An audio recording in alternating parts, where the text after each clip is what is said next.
Up next, 3 college students are murdered. It looks as if one person had killed them all. He picked on young women, picked on pretty women. Police immediately have a suspect. In law enforcement terms, it's almost like winning the lottery. But not everyone was convinced he was the one. If he's going to brag about 3, why not 4? He mentioned all the other cases, but never mentioned Susan Shoemake. For 20 years, questions remained until decades-old evidence reveals the terrible truth. It's a horrifying thing to think that there's more than one monster in your community at one time.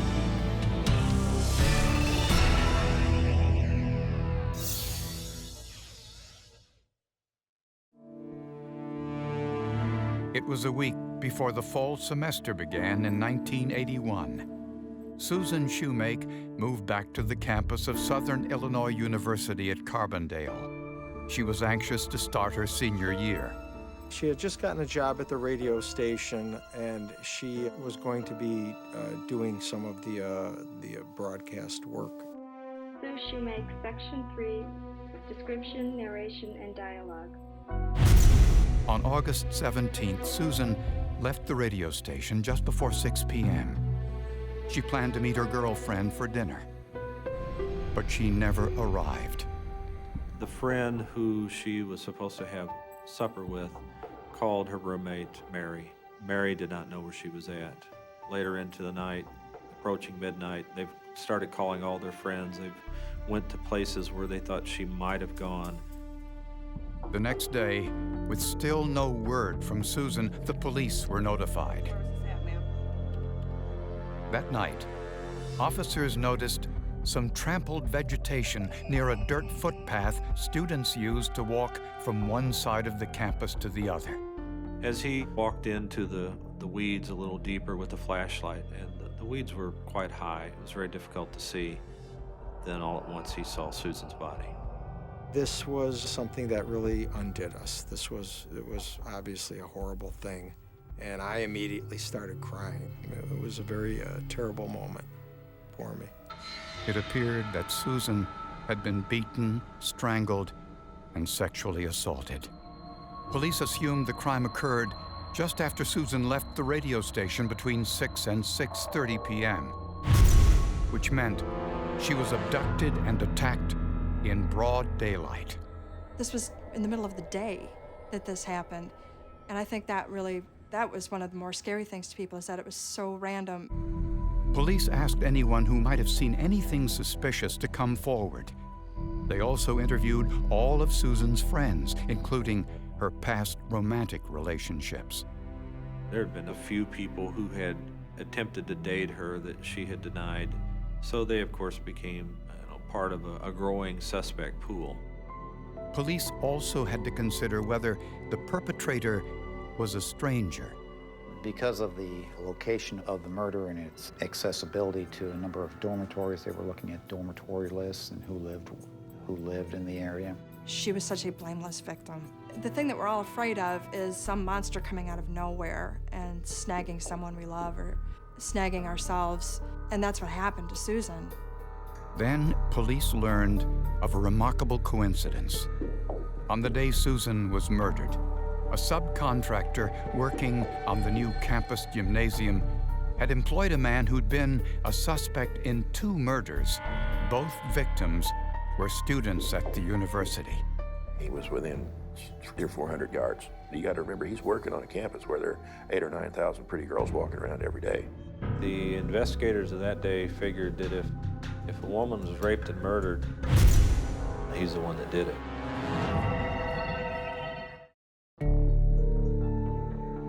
Within days of Susan Shoemake's murder, John Paul Phillips topped the list of suspects.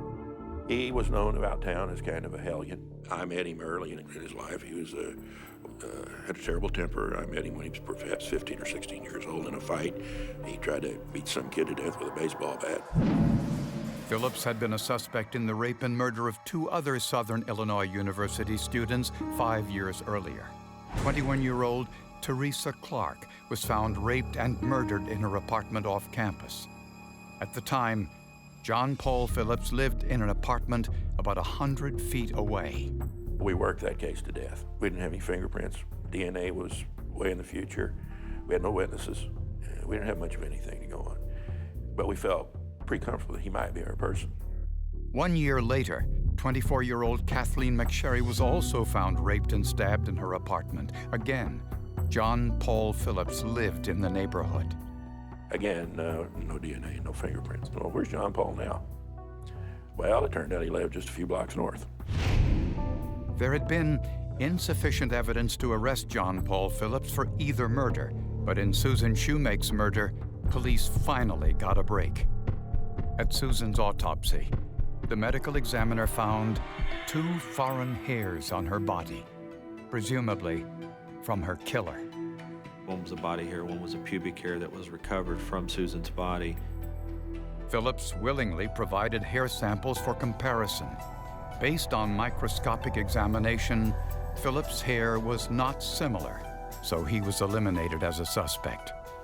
Despite the hair analysis, Susan's family was convinced that John Paul Phillips was Susan's killer. And they didn't take Phillips into custody at the time. They didn't arrest him or charge him, which I didn't understand at the time, because I thought that they had enough reason to. Later, Phillips committed several assaults that landed him in jail. He went out to the Devil's Kitchen Lake, spotted a young lady and her boyfriend at one of the campgrounds, approached him with a gun. He went over to Carterville and kidnapped a girl too. But police finally got a break in Susan Shoemake's case. First, they found Susan's yellow backpack in the Piles Fork Creek behind the dormitories. Her wallet was missing. Friends said she usually carried about $10. And a campus worker found a small red bag with some toiletry items not far from where Susan Shoemake was murdered. Inside, police found some identification. He finds a pharmaceutical bottle that has the name Daniel Willison, but it was prescribed at the Menard Correctional Center. They did some checking on him and found that he was on parole, and so he became a person of interest. 21-year-old Daniel Willison had recently been released from prison for a burglary conviction. He was a handyman working on campus at the time of the murder. Daniel was working at the Quad Apartments, which is probably about a quarter-mile away from the crime scene. When questioned by police, Willison said he had an alibi for the night of Susan Shoemake's murder, that he was with a friend. And the officers took him to the various locations trying to find this person with whom he spent the night, were unsuccessful. Willison cooperated with police and provided hair samples. But the next day, when police went to speak with him again, he was gone.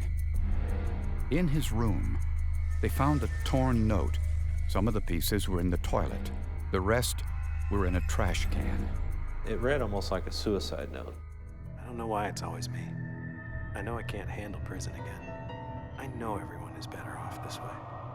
Police continued to search for Willison until they examined his hair sample. Willison's hair was not consistent with the hair found on Susan's body, so he was eliminated as a suspect. The case threatened to go cold until John Paul Phillips, now in prison for rape and kidnapping, allegedly bragged about his murders to his prison cellmate, Thomas Maccabee. One day in the cell, he relates all these crimes that he committed to Thomas Maccabee and provides detailed information about these murders, detail that only the killer would have known. Phillips provided details about the murders of college students Kathleen McSherry and Teresa Clark, but also confessed to killing a third woman, a waitress, Joan Weatherall. But he never mentioned Susan Shoemake. If he's going to brag about 3, why not 4? He never mentioned Miss Shoemake, but the conventional wisdom back then was that he was responsible. Police believed that John Paul Phillips killed Susan Shoemake too. But if they were wrong, a murderer was still at large.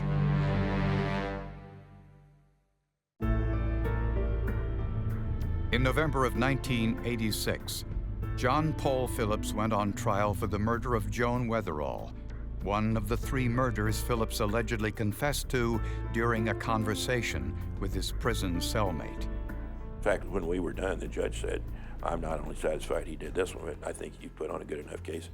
I could convict him for the other 2. The judge said that in open court. On the day he was sentenced, Phillips addressed the court. He said, well, I didn't kill her, but I hope she felt every bit of it. And the judge immediately sentenced him to death. Then he went off to prison on death row. But before the sentence was carried out, he died in prison of a heart attack at the age of 40.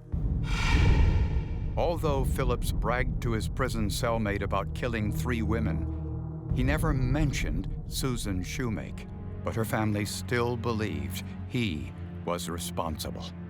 We thought that Phillips was the murderer, and he went to jail, and he died in jail. So my family consequently thought, well, this is done with.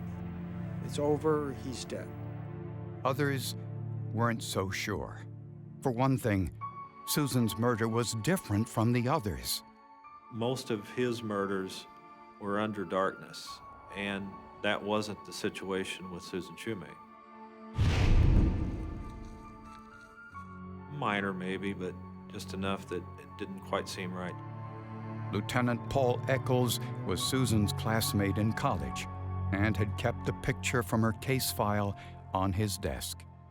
You know, you could just look at that picture. You could see that this was a happy moment, a father standing with his daughter, very proud. And knowing the story that I knew by that time that she had been murdered, it was something that always held my attention.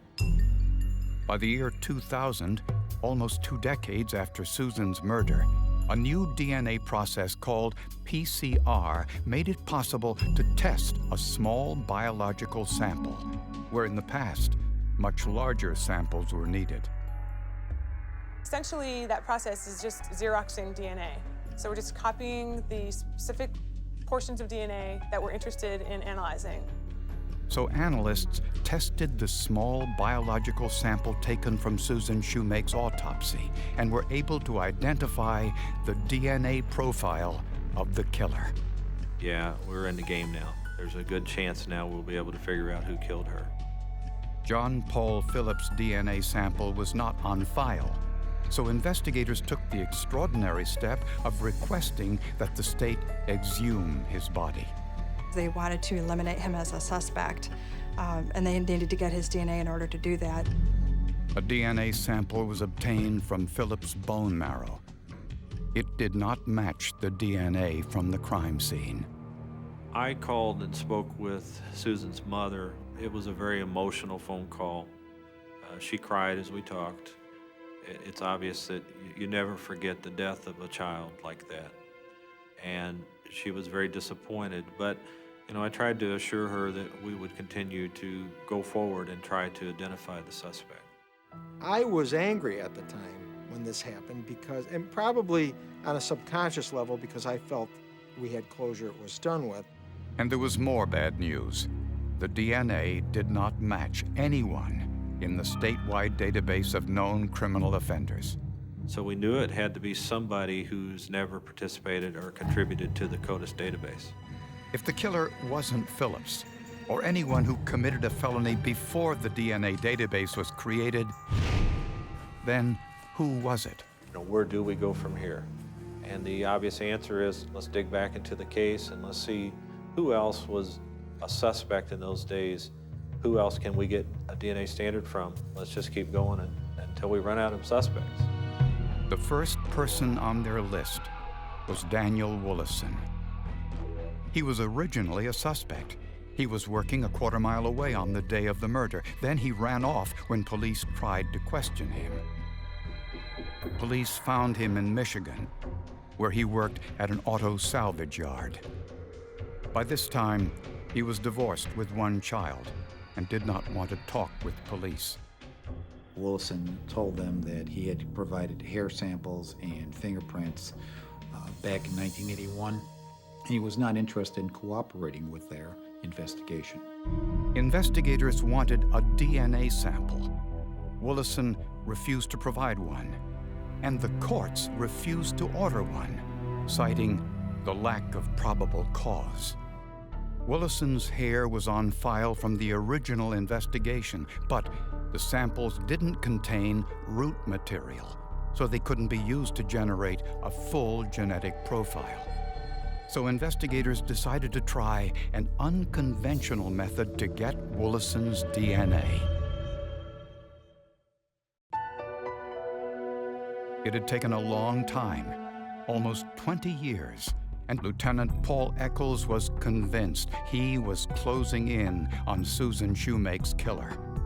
But only DNA could prove it, and the suspect, Daniel Willison, wasn't willing to provide it. So Michigan State Police decided they'd take his DNA in a perfectly legal manner.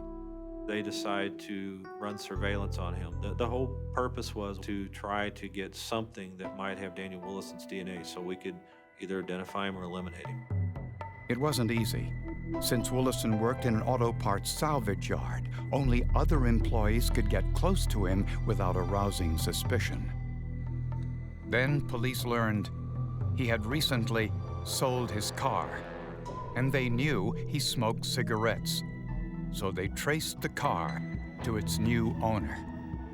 They asked him about the cigarette butts in the ashtray. He says, well, I don't smoke, and all my friends throw their cigarette butts out the window, so these were like when I bought the car. There were more than a dozen cigarette butts. Police hoped at least one was from Daniel Willison. They gave the evidence to DNA analyst Jennifer Andrew. What I gathered from speaking with the investigator in charge, there was a homicide about 20 years ago of a college student, and me being recently out of college, it was a little bit personal for me. One by one, Andrew cut open the cigarette filters, often a good source of DNA. Because that's where all the saliva and skin cells would be deposited. The samples were treated with a solvent that separates the DNA. A profile was generated from an unknown male. People think the job is so cool. It's actually very, very stressful. And it's moments like this that really make it worthwhile. The profile was sent to Illinois for comparison with the 20-year-old genetic material left at Susan Shoemake's murder. And it matched Daniel Willison.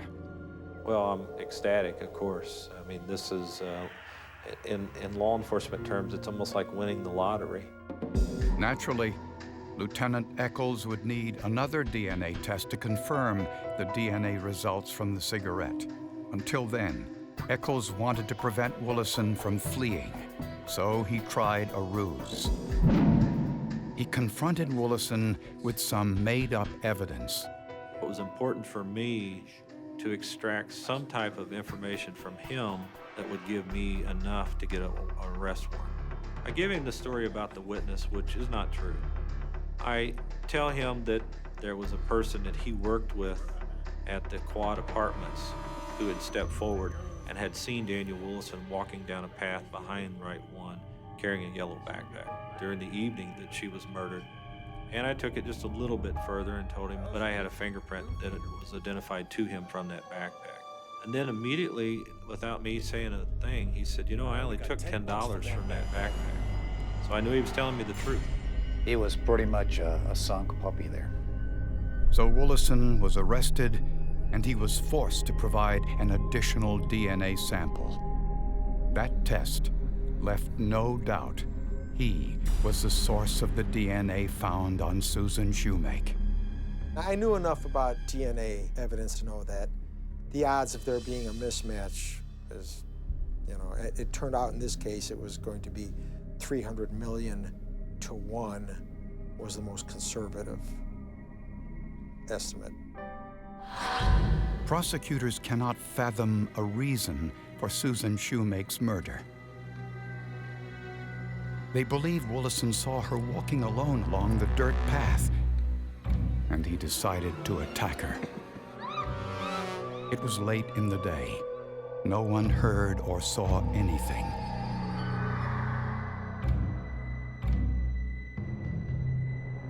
He left behind his DNA.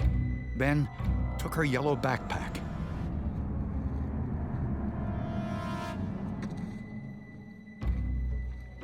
Stole $10 from her purse, dumped it in the creek, then dropped his bag with a pharmacy prescription in it not far away. It's that randomness that's so frightening. She wasn't stalked, she wasn't selected. She would just happen to be in the wrong place at the wrong time. Despite the evidence against him, Willison pleaded not guilty. In March of 2006, 25 years after Susan's murder, Daniel Willison was convicted of first-degree murder and sentenced to 40 years in prison. The university has now built a well-lighted pedestrian overpass so students no longer have to walk through the overgrown dirt path where Susan was abducted and murdered. It was named in Susan's honor. My wife had made the comment. She said, you know, I wonder how much it costs to have one of these overpasses built. And I said, I'll tell you what it costs. It costs one human life. That's why we do what we do, to bring justice to these families. So the families deserve a lot of credit as well. They're the people who push us along the way. I went back to the site again after the trial, and I'd been beaten there by quite a few people. There were flowers and balloons. Obviously, a lot of people had felt that they needed to go to that site. It was overwhelming.